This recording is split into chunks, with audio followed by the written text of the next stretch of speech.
K카 파업이 길어지고 있습니다. K카 내부 지인도 없고 일반인들 사이에서 많은 관심을 받는 기업도 아니다 보니 사회적으로 큰 이슈는 되지 않고 있어 정보가 많진 않습니다. 그래도 몇몇 언론사에서 K카 파업을 보도했는데요. 카더라 통신들과 각종 찌라시 및 정황을 봤을 때 홈서비스 같은 온라인 판매 서비스 관련된 문제 같습니다. 한 기사에 따르면 K카가 고객 클레임 감소를 위한 방안 중 하나로 온라인 판매 서비스 중 문제가 생긴다면 판매 담당 평가사에게 책임을 지게 했다는 겁니다. 정확하게 어떤 문제가 생겼을 때 어떤 책임을 지게 했는지는 공개된 게 없습니다. 어떤 책임을 지게 하는지는 알 수 있는 방법은 없으니 어떤 문제가 생겼을 때 평가사분들이 페널티를 받게 되는지를 이야기해보죠. 첫 번째는 고객이 컴플레인을 걸었을 경우 평가사가 페널티를 받게 되는 것입니다. 뉴스 기사에 회사가 제시한 방안에는 온라인 판매 중에 생기는 차량 상태, 청결, 탁송, 결제 등의 고객 불만이 제기될 경우 관련 직원에게 불이익을 주겠다는 내용을 담고 있다라는 문구를 보고 추측할 수 있습니다. 제가 K카 관련 콘텐츠를 만들면서 댓글들을 보니 K카에 대한 호불호가 많이 갈리더군요. 자세한 내용이 궁금하시다면 장점에 대해선 K카 장점 3가지 영상을, 단점에 대해선 K카 단점 3가지 플러스 알파 영상을 시청해주시면 됩니다. K카에 대한 불만을 갖고 있는 사람들의 의견 중 3가지는 이렇습니다. 첫째론 직원들의 태도가 불친절하고, 둘째론 차량의 기능적 상태가 고지한 것과는 다르게 문제가 있었고, 셋째론 차량의 상품화, 내외관 등이 미흡하다는 것이죠. 강조해서 말씀드리지만 절대 모든 K카 직원분들이나 차량의 문제가 아니며 모든 걸 제가 직접 경험하고 말씀드리는 게 아니라는 겁니다. 인터넷 검색이나 제 영상 댓글들을 통해 일부 사람들이 이와 같은 문제점을 지적해 주셨다는 거죠. K카 쪽에선 이런 이미지를 의식해서 브랜드 이미지를 개선 및 강화하고 싶어하는 듯 합니다. 이를 위해 차량 판매를 담당하는 직원 개개인에게 책임을 묻겠다는 거죠. 페널티를 받지 않기 위해 차량 평가사들은 더 꼼꼼히 차량을 검수하고 상품화하고 고객을 대할 테니까요. 만약 이런 경우라면 분명 개선해야 되는 부분임은 맞다고 생각합니다. 문제가 발생했을 경우 담당자가 어느 정도 책임을 져야 하는 것도 논리적으로 타당한 것 같고요. 관건은 컴플레인 인정에 대한 기준과 인정이 되었을 때의 페널티 강도가 되겠군요. K카 직원분들이 마냥 무조건 책임 안 질래 할 정도로 무책임하진 않으실 테니 컴플레인 인정에 대한 기준이 이상하거나 페널티의 강도가 너무 강하기 때문에 파업에 들어가신 게 아닌가 하고 추측은 해볼 수 있겠습니다. 재차 말씀드리지만 절대 팩트가 아니며 정황과 보도자료를 보고 추측한 내용일 뿐입니다. 두 번째는 홈서비스 환불을 신청했을 경우 평가사가 페널티를 받게 되는 것입니다. 이는 제가 이전 K카 탁송기사님께 들었던 부분과 인터넷 카더라, 정황들을 종합해 추측해볼 수 있었습니다. K카는 온라인으로 중고차를 구매했을 때 3일간의 유예기간을 줍니다. 즉 구매 후 3일간은 무조건 전액 환불 정책을 사용해야 한다는 거죠. 소비자들에겐 매우 좋은 서비스이지만 판매자에겐 굉장히 불리합니다. 3일간 차량을 판매할 수도 없고 그동안 소비되는 연료비, 늘어가는 주행거리에 대한 감가상각 등 경제적 손해가 꽤 큽니다. 즉 차량 한 대 환불 들어올 때마다 K카는 손해를 볼 수밖에 없죠. 정말 차량에 문제가 있어서 환불하는 경우만 있으면 괜찮을 겁니다. 단순 변심, 단기 렌트 목적의 악용, 어차피 환불되니까 가벼운 마음으로 구매했다가 아닌 듯해서 환불 등 본래 서비스 취지에 맞지 않게 악용하는 경우가 꽤 많다는 게 문제입니다. 실제로 제가 K카에서 구매할 때 탁송기사님이 악용하는 손님들도 있다고 말씀을 하셨고요.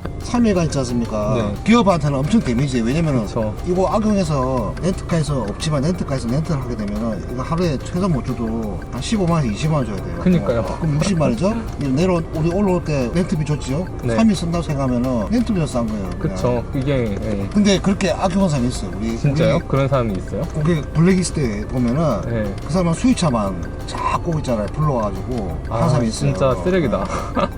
아니 가면은 터집 잡아가지고 빠꾸 내거든. 그래가지고 이제는 그 사람 그런 사람들은 딱 리스트에 안 보내잖아요. 그렇다고 3일 환불 정책을 포기하느냐? 그러면 K카만의 차별점이 하나 사라지며 중고차 시장에 대한 불신을 뚫고 차량을 판매하는데 큰 지장을 줄 수 있습니다. 어떤 문제가 있을지 모르는데 누가 인터넷으로 차량을 탁송 구매하겠습니까? K카는 온라인 판매 비중이 50%에 육박할 만큼 많습니다. 단순 판매 비중뿐 아니라 정성적인 효과도 크다고 볼 수 있습니다. 소비자들은 온라인 판매 서비스 플러스 3일 환불 제도 덕분에 K카에 대한 신뢰가 생겨 타 사이트보다 우선적으로 고려하게 됩니다. 판매자 입장에선 지역에 관계없이 차량을 판매할 수 있어서 중고차 판매 주기를 효율적으로 가져가 빠르게 순환시킬 수 있죠. 1000만원짜리 차를 사서 1200만원에 판다고 가정해봅시다. 일반 딜러는 차를 파는데 한 달이 걸립니다. 그럼 한 달에 200을 버는 거죠. 근데 K카는 전국적으로 차를 파니 차 한 대를 파는데 일주일이 걸립니다. 그럼 일주일에 200을 벌고 회수한 1000만원으로 다시 차를 삽니다. 그럼 2주엔 1400이 됩니다. 다시 1000만원짜리 차를 사고 하고 번 돈 400만원으로 400만원짜리 중고차를 매입해 500만원에 판매합니다. 그럼 3주엔 1700이 되죠. 물론 일반 상사가 한 달이 걸리고 K카가 일주일이 걸린다는 건 아닙니다. 이해를 돕기 위한 예시입니다. 이처럼 같이 1000만원으로 시작하더라도 얼마나 빠르게 중고차를 사고 파느냐, 즉 회전율에 따라 수익 차이가 극명하게 날 수밖에 없습니다. 말이 길어졌는데 결론은 K카 쪽에선 손해를 감수하고서라도 3일 환불 제도를 끌고 가야 하는 상황이라는 겁니다. 하지만 손해가 너무 크니까 그 손해를 줄이기 위해 평가사들에게 너네 차 환불 들어오면 페널티 줄 테니까 환불 안 들어오도록 점검 및 상품화 잘 해서 판매해 라고 K카 본사 쪽에서 지시를 한 건 아닐까 하는 추측입니다. 이렇게 되면 K카 평가사분들이 파업을 하는 이유가 명확히 이해가 갑니다. 앞서 말씀드렸듯 3일 환불은 정말 차가 문제가 있어서 환불하는 경우 외에도 악용하는 경우가 있어 차량 평가사분들이 노력한다고 개선할 수 있는 부분이 아닙니다. 근데 그런 부분에서 페널티를 준다? 이건 파업해도 인정입니다. 제가 K카 직원도 아니고 직원분께 정확한 내용을 들은 것도 아닙니다. 적은 내용의 보도자료와 찌라시 그리고 정황으로 추측한 내용일 뿐이라 맞을 수도 있고 틀릴 수도 있습니다. 이 부분은 여러분들이 꼭 인지를 해주시길 바랍니다. 그렇다면 이번 K카 파업 사건이 우리들 즉 소비자들에겐 어떤 영향을 주게 될까요? 전자의 경우라면 지금보다 더 나은 서비스를 체감하게 될 것입니다. 전보다 더 친절해진 직원분들의 태도, 더 꼼꼼한 차량 검수, 상품화가 개선된 차량 등등이요. 하지만 후자의 경우라면 홈서비스 3일 환불 제도에서 몇 가지 제약이나 너프를 먹을 수도 있습니다. 3일 환불 제도에서 1일 환불 제도로 바뀐다던가, 한번 환불했던 이력이 있는 사람은 다시는 환불 서비스를 이용할 수 없다든가, 타당한 이유가 없는 환불은 금지된다든가, 3일간 사용했던 이용료는 지불해야 한다든가 하는 내용들로요. 사실 이 경우라면 K카 본사 및 평가사분들의 입장이 모두 이해가 됩니다. K카 쪽은 환불률을 줄여야 하는데 평가사들에게 책임을 물리는 것 외에는 별다른 방도가 없습니다. 그렇다고 평가사들에게 책임을 물리자니 환불을 악용하는 사람들이 있어 페널티를 받기엔 부당하다는 생각이 들 수밖에 없죠. 결국 우리는 이 좋은 제도를 망치게 하는 악용하는 사람들을 대상으로 욕을 퍼부어줘야 합니다. 항상 좋은 서비스는 악용하는 사람들 때문에 사라졌다는 것을 기억해야 합니다. 여러분들은 K카 파업에 대해 어떻게 생각하시나요? 또 이 파업 사태 후에 K카는 어떻게 변할 거라 예상하시나요? 여러분들의 의견을 댓글로 남겨주세요. 시청해주셔서 감사합니다. 영상이 도움이 되셨다면 구독과 좋아요 꼭 눌러주세요. 지금까지 중고왕 김지금이었습니다.